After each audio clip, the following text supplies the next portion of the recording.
We're a little bit late in doing this, but we wanted to take just a moment to introduce to our broader community one of the newest members of our team here at the Perth USAsia Centre, James Bowen, who is currently serving as a policy fellow at the Perth USAsia Centre. James, welcome. We're delighted to have you on board and delighted to have a short conversation to make sure that our community understands you a little bit better. You've had a remarkable experience, and I would add that you're not new to our community. You've already for several years served in a non-resident capacity as the jack of all trades, helping us write our defense reports and working on a lot of other product we put out. But prior to starting full-time with the Perth USAsia Centre, you've been a government speechwriter. You spent time in international think tanks in Berlin, in New York City. Would you just kind of give us a better sense of what brought you here, your career to date? Thanks, Gordon. Yeah, I did joke when I started that was the easiest induction process I've ever had because I was familiar with everybody here, so that was great. So prior to starting here, I was obviously for a few years a non-resident fellow, and I did help out on a few projects. Prior to that, I was in New York for 5 years, and I worked for a think tank called the International Peace Institute. So that's a United Nations linked institution. I was the editor of a publication called the Global Observatory, and I worked on policy issues to do with countering violent extremism. And prior to, in 2019, at the end of 2019, I was a visiting fellow at the Mercator Institute for China Studies.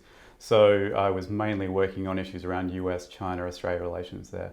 And I do have some speechwriting experience as well in government, as you say, at the federal and state level, primarily in resources and energy related issues. So that's been experience that I've been drawing on here already as well, because we deal with a lot of those sorts of issues, trade and investment relationships with the region. So despite the fact that I spent 30 years in Washington, D.C. before defecting to Perth almost 8 years ago, New York still remains a little bit foreign to me. I would regularly, probably once a month or so, visit New York, but I would take the train up in the morning from Washington, do my work, and take the train back, because bright lights, big city. Yeah. But 5 years, that's pretty hardcore. Yeah. Tell us a little bit more about the work you did at Global Observatory, right? That's the right. publication. Yeah. Obviously, we've entered a different era where it seems like for a decade and a half, everything was kind of terrorism, violent extremism, partly because of the rise of China, which we're going to get to in a minute, partly because of the global pandemic. We haven't heard as much about that as we have in the past, but given you're looking at these issues not just from a New York 9/11 kind of prism, but from an Australian prism. Tell us kind of what you think we ought to be paying attention to when it comes to violent extremism here in Australia. Yeah, as I said, I did focus on more the preventing and countering violent extremism side of things rather than the sort of law enforcement sort of approaches to it and the after the fact or the diplomatic sort of side of things. So that was looking at the grassroots sort of issues that you could deal with and treat the cause of the problem rather than the symptoms in some ways. And there was a lot of support for that sort of approach in Australia a few years ago, I think under the Turnbull government, but with a lot of governments as well, that kind of has dropped off the radar somewhat. But I think it's valuable if we did kind of have a turn to that again, looking at, how do we deal with the root causes of extremism, particularly when it's such a broad issue now as well, because we're not just talking about Islamic extremism anymore, we're talking about white nationalist extremism around the world as being probably the most worrying actual manifestation of extremism. So I think having a broad approach that can actually address those drivers of extremism at the grassroots level is very important. So we might think that these issues are done and dusted or past, but obviously what's happening in the Gaza Strip between Israel and Palestine, perhaps on both sides, when you look at the fruits of extremism on both sides and failing to address those underlying issues as an issue. I saw a great quote just this week, and I'm going to butcher it verbatim, but it was basically along the lines of, a woman with a book who's able to read is far more effective at countering violent extremism than all the drones or fancy technologies you possibly can muster, right? Very true. Would that be accurate? I definitely agree with that, yeah. So now look, back to the other part of your career. You spent some time as a visiting research fellow at the Mercator Institute in Berlin. I had a chance to visit their office. It's a remarkable organization, which has recently come under some pressure from China because they've been sanctioned. They've been caught up in the whole sanctioning and counter-sanctioning situation with China. These days, as Australia as a nation can attest, and almost every sector of our economy attests, to be sanctioned is a badge of honor. I mean, you're probably doing something right. So Mercator probably doing something right on that front. But you spent a lot of time focusing on the China, U.S. Australia trilateral relationship, That's right, and although the Perth USAsia Centre as a think tank has intended to focus not just on the bilateral U.S.-China relationship or even Australia-China, but the broader sweep of the Indo-Pacific. In the end, you can't escape the importance of China. Sure. And you can't escape the importance of China and its relationship with the United States. So can you give us your sense for what you brought from your time in Germany, how you see things developing? We as a centre have spent a good chunk of the last year responding to Chinese economic coercion, but obviously that can't be divorced from the broader I think issue. That's true. So I mean, my lasting impression of being in Europe and looking at how they deal with China is that they look to Australia really as like the leader and how to respond. I heard that so many times that Australia is kind of considered the canary in the coal mine, so to speak, about what's coming down the pipeline for Europe. We can already look at Australia and we're probably going to expect something similar. So they do look to us to see what we have done. If you look at like the broader trends, I guess, of US, China, Australia relations, the reason that last year or the last few years Australia was the canary in the coal mine is because the US was not really on board with us so much. We seem to have to do it alone so much, I think, and that's why we were leading there. So I think with kind of the US maybe coming back into our region under Biden and showing some signs that they're going to be more engaged in the Indo-Pacific, perhaps we won't have to take on that leading role so much. I think there'll probably be a few people in Australia who will welcome that. I think we'll still look to be leaders, obviously, but I don't think maybe we'll have a bit more solidarity is what I'm trying to get at. And I think that there'll be a more unified, hopefully, Indo-Pacific strategy involving the US, Australia, Japan, other allies and partners. I hope that as well that the US and China will continue to engage on really important issues where you need that global leadership like climate change, other sorts of things of that magnitude. I don't want to see this complete decoupling of China and US relations because I think it would be detrimental in the long term. So I think, that's my broad impressions. I think you'll probably have furious agreement here.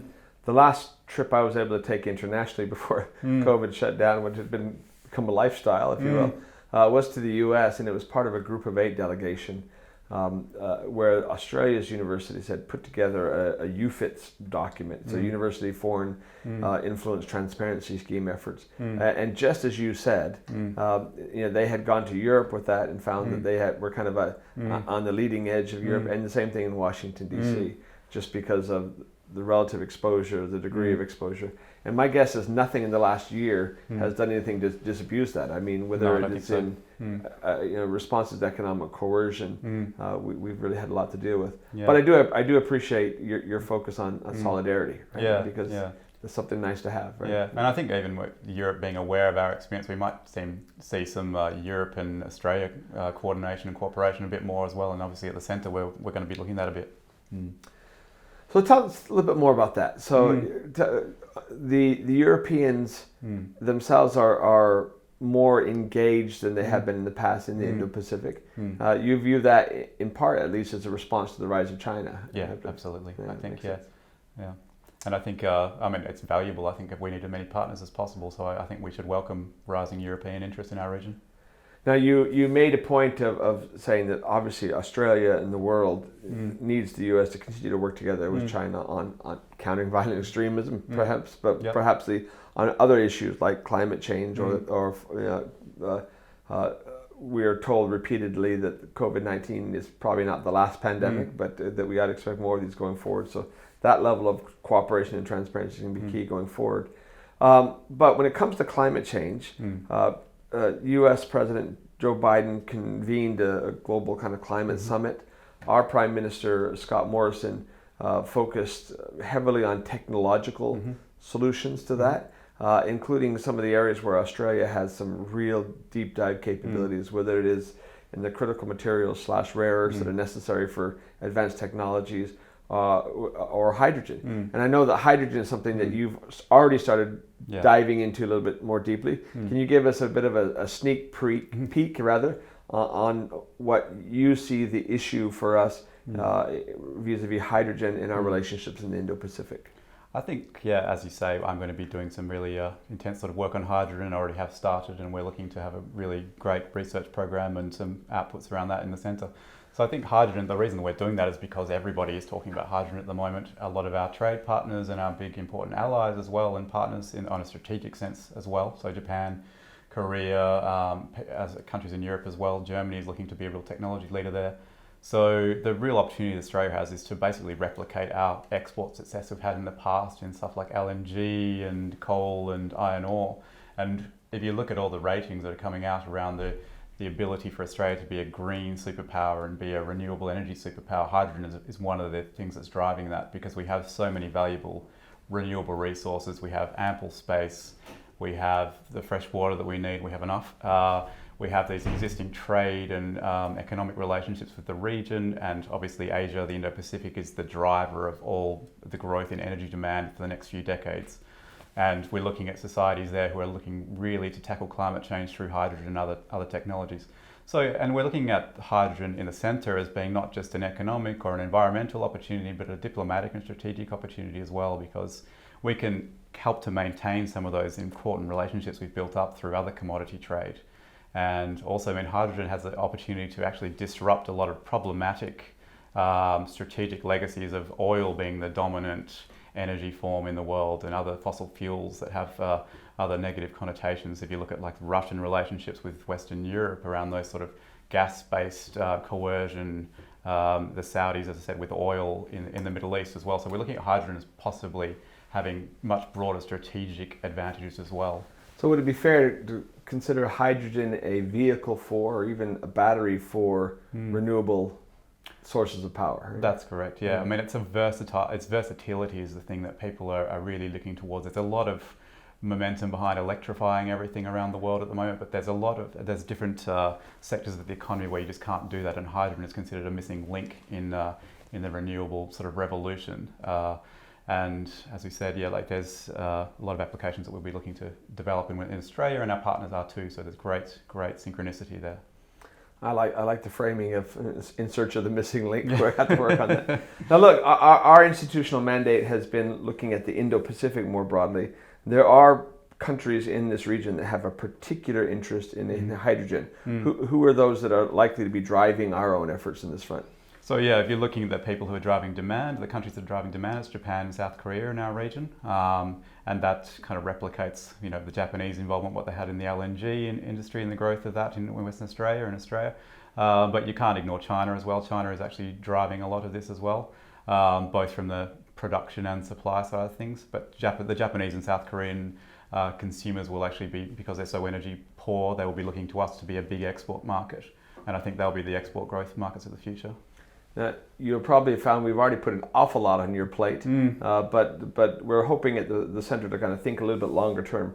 What other issues are you interested in working on? What are the longer term trends you think that are important for a centre like the Perth USAsia Centre working in this region to be engaged on? Well, I think, you know, our bread and butter seems to be diversification, the diversification of relationships. You say that we don't we don't focus on so much on the China side of aspect, but a lot of what we do is motivated by that, I think, and the need for Australia and Western Australia to diversify our economies, and also our diplomatic relationships, our strategic relationships to face the challenges of the future. So what I'm really most excited about the Perth USAsia Centre is just having access to an amazing network of people, and at a state, national, and international level. Already in my first few weeks here, I've attended some incredible meetings, met some great people, and just really aware of how many people are thinking strategically in WA and Australia is incredible.